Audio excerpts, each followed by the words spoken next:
Om Swastiastu. Salam sejahtera bagi kita semua. Yang saya hormati Bapak atau Ibu dosen, terutama Bapak I Ketut Pase Gunawan MPDH, serta saudara-saudara umat sedharma.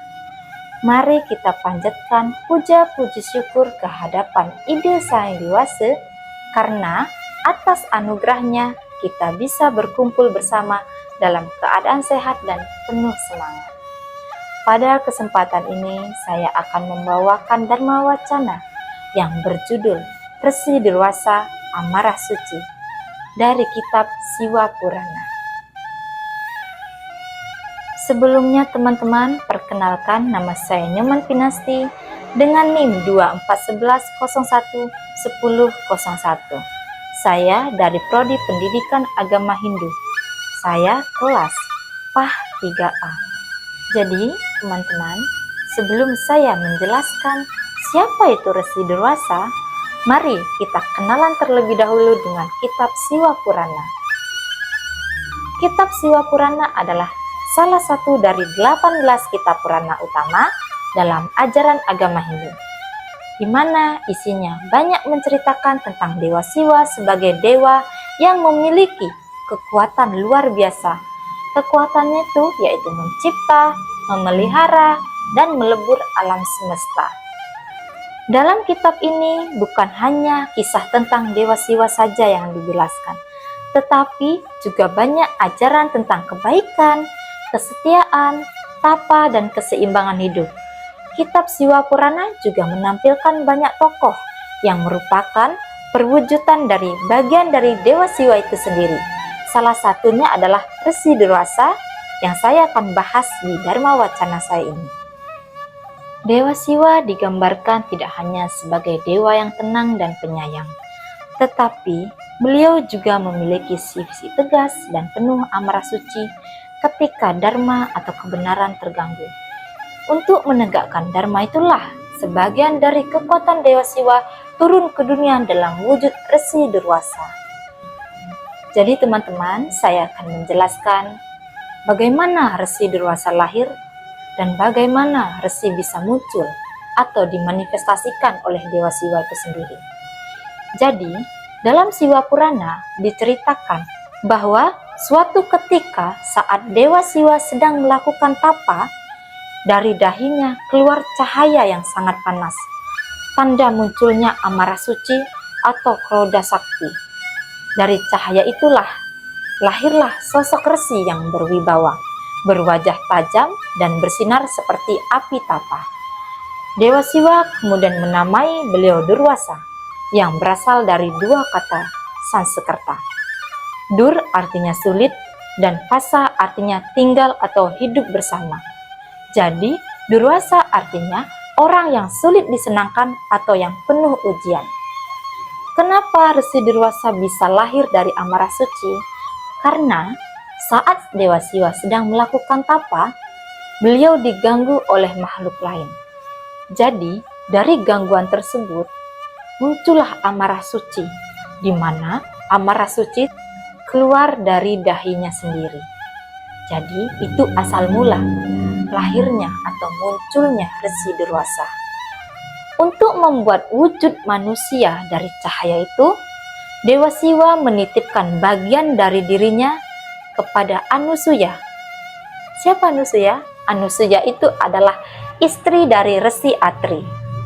Maka lahirlah putra, di mana beliau atau Anusuya melahirkan 3 putra, dan 3 putra tersebut dari Trimurti itu sendiri, atau anugerah dari Trimurti itu sendiri, di mana Trimurti itu yaitu Brahman, Wisnu, dan Siwa. Dari Brahman dinamakan Soma atau Chandra, dari Wisnu dinamakan Dattatreya, dan dari Siwa dinamakan Durwasa. Dari ketiga anak tersebut, Resi Durwasa lah yang berbeda. Apa bedanya? Resi Durwasa memiliki sifat amarah, di mana sebenarnya amarah itu adalah dari Dewa Siwa itu sendiri, atau perwujudan amarah suci dari Dewa Siwa yang turun ke dunia untuk menjaga keseimbangan atau menjaga kebenaran melalui Resi Durwasa. Jadi teman-teman, di sini saya akan menceritakan dua kisah Resi Durwasa dan Dewa Indra. Suatu hari, Resi Durwasa datang membawa karangan bunga surgawi yang sangat harum dan suci, di mana bunga itu diberikan kepada Dewa Indra sebagai tanda berkah dari Dewa Siwa. Namun, karena Indra yang sombong malah meletakkan karangan bunga tersebut ke leher gajahnya, yaitu Airavata. Gajah itu mengibaskan belalainya dan menjatuhkan bunga itu ke tanah. Melihat hal itu, Durwasa sangat marah, lalu mengutuk bahwa dia dan para dewa akan kehilangan kekuatan dan kemuliaannya. Kutukan itu benar-benar terjadi. Dari sinilah muncul peristiwa pengadukan lautan susu, yaitu disebut dengan Samudra Mantana. Untuk mendapatkan kembali kekuatan itu dan amerta, maka mereka harus melakukan pengadukan lautan susu. Artinya dari cerita tersebut adalah amarah Durwasa itu bukan untuk menghancurkan, tetapi untuk menyadarkan kesombongan dan mengembalikan keseimbangan alam. Jadi teman-teman, itu cerita Durwasa dan Dewa Indra, di mana Dewa Indra itu merasa sombong karena telah mengalahkan Asura.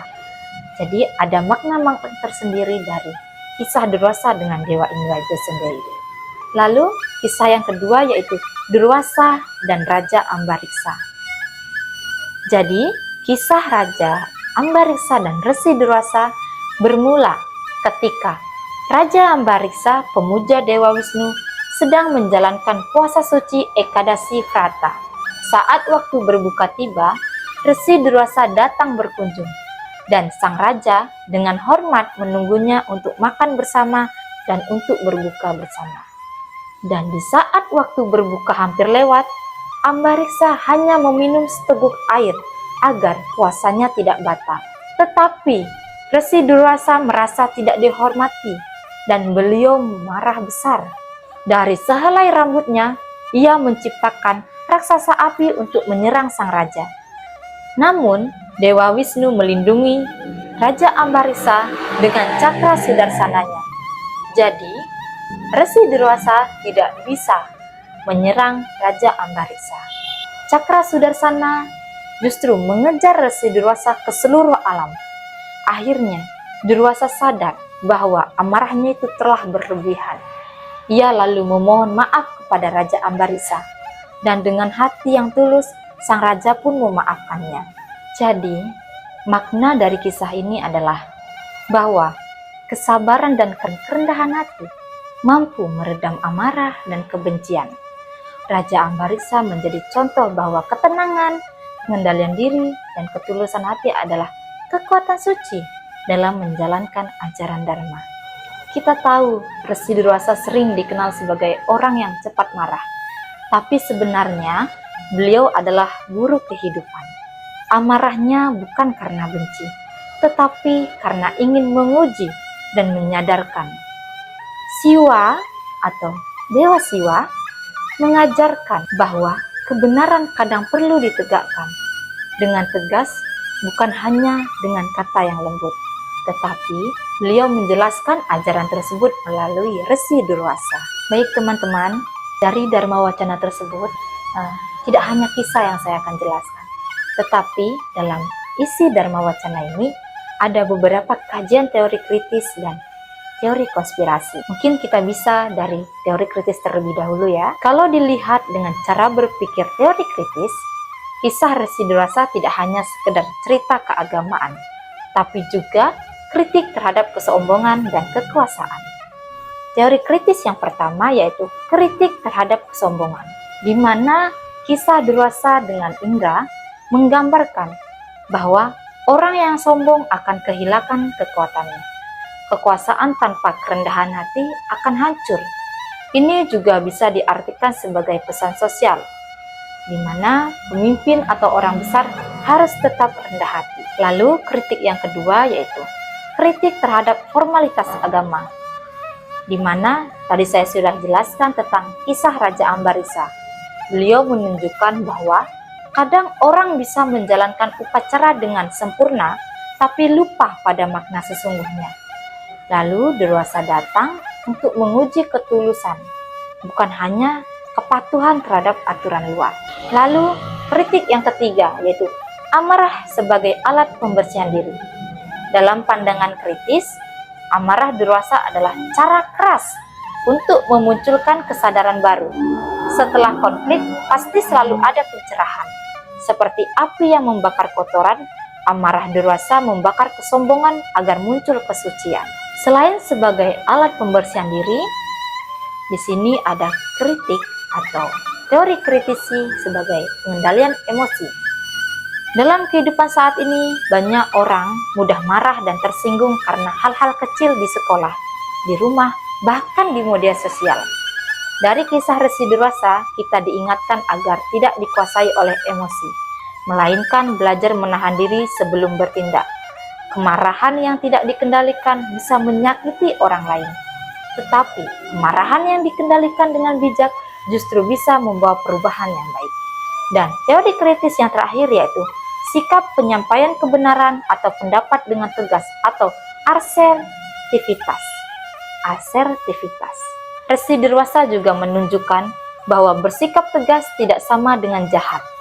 Kadang, orang yang menegur dengan keras justru ingin membantu agar kita sadar dan berubah menjadi lebih baik. Dalam kehidupan modern ini, hal ini bisa diartikan sebagai pentingnya berani menyampaikan kebenaran walau tidak selalu disukai oleh orang lain. Tadi adalah beberapa teori kritisi yang telah saya sampaikan. Selain teori kritisi, ada teori konspirasi. Dengan teori konspirasi, kita melihat kisah ini dari sisi yang lebih dalam, di mana seolah ada rencana tersembunyi dari para dewa. Oke teman-teman, teori konspirasi yang pertama yaitu Resi Durwasa sebagai alat Siwa menjaga alam. Dijelaskan bahwa Dewa Siwa tidak selalu turun langsung ke dunia. Beliau mengutus Durwasa untuk menjaga keseimbangan. Setiap kali manusia atau dewa menjadi terlalu sombong, muncullah sosok Resi Durwasa untuk mengingatkan. Resi Durwasa sengaja diciptakan sebagai perwujudan amarah Siwa, agar dunia tidak hanya dipenuhi dengan kelembutan, tetapi juga memiliki kekuatan untuk menegakkan kebenaran dengan tegas. Tanpa adanya sosok seperti Durwasa, manusia atau dewa mungkin tidak akan belajar bagaimana menghadapi ujian, kemarahan, dan akibat dari tindakan mereka sendiri.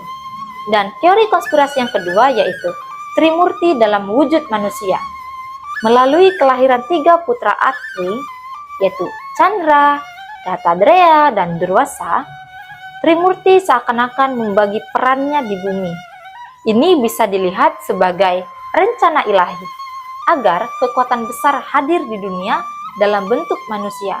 Seolah-olah para dewa tidak ingin manusia tahu bahwa kekuatan ilahi sedang bekerja di balik kehidupan biasa. Mungkin saya akan menjelaskan tentang Chandra, Dattatreya, dan Durwasa. Chandra ini seperti orang yang menebarkan ketenangan dan empati di tengah kekacauan.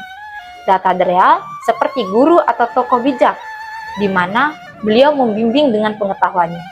Dan Durwasa seperti sosok yang keras tetapi memiliki sifat yang jujur, di mana beliau akan menegur orang supaya sadar dan berubah. Lalu teori konspirasi yang terakhir, yaitu amarah Durwasa sebagai strategi ilahi. Jadi, setiap amarah dan kutukan Durwasa sebenarnya sudah direncanakan oleh Siwa itu sendiri untuk tujuan yang baik. Jadi, di balik amarah pasti ada kasih, di balik kutukan pasti ada berkah. Jadi, Dewa Siwa melalui Durwasa sedang mengatur keseimbangan dharma dengan cara yang tidak disadari oleh banyak pihak. Dengan kata lain, kemarahan Durwasa bukanlah kesalahan, melainkan strategi ilahi agar manusia belajar memahami, mengetahui akibat dari perbuatannya itu sendiri.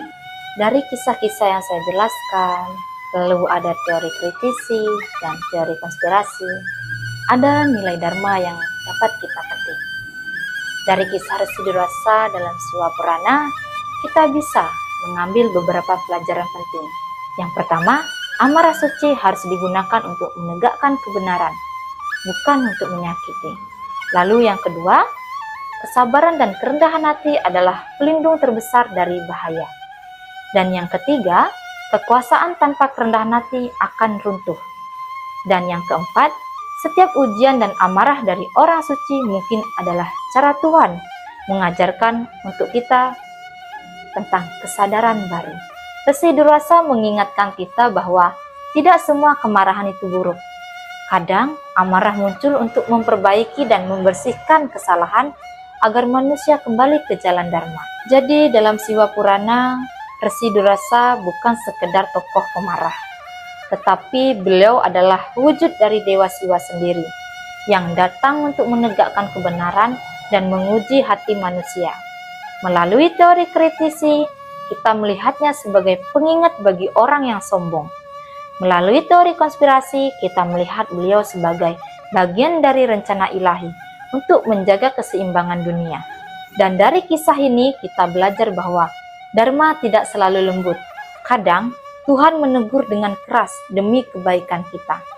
Ketika hidup terasa sulit dan banyak ujian, mungkin disitulah Resi Durwasa hadir, bukan untuk menghukum, tetapi untuk membimbing kita menuju kebijaksanaan. Demikianlah yang dapat saya sampaikan dalam Dharma Wacana kali ini. Dari kisah Resi Durwasa, kita belajar bahwa kemarahan dan kesombongan, walaupun muncul dari seseorang yang memiliki kesucian dan pengetahuan tinggi, tetap dapat menjerumuskan ke dalam penderitaan. Resi Durwasa adalah cerminan bagi kita semua, bahwa tapa dan pengetahuan tanpa pengendalian diri belumlah sempurna. Karena itu, hendaknya kita senantiasa berusaha menahan amarah, berpikir jernih, dan bertindak dengan penuh kasih. Dengan mengendalikan indria dan pikiran, kita dapat hidup selaras dengan Dharma, serta membawa kedamaian bagi diri sendiri dan sesama. Dari ajaran suci Bhagavad Gita, disampaikan dalam Sloka 11.63. Krodha pawati samoha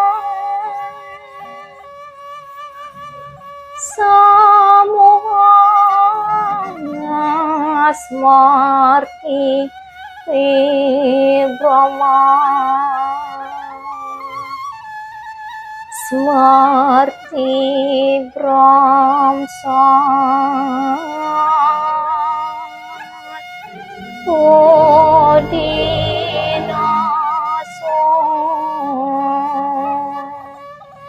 Bodhinasat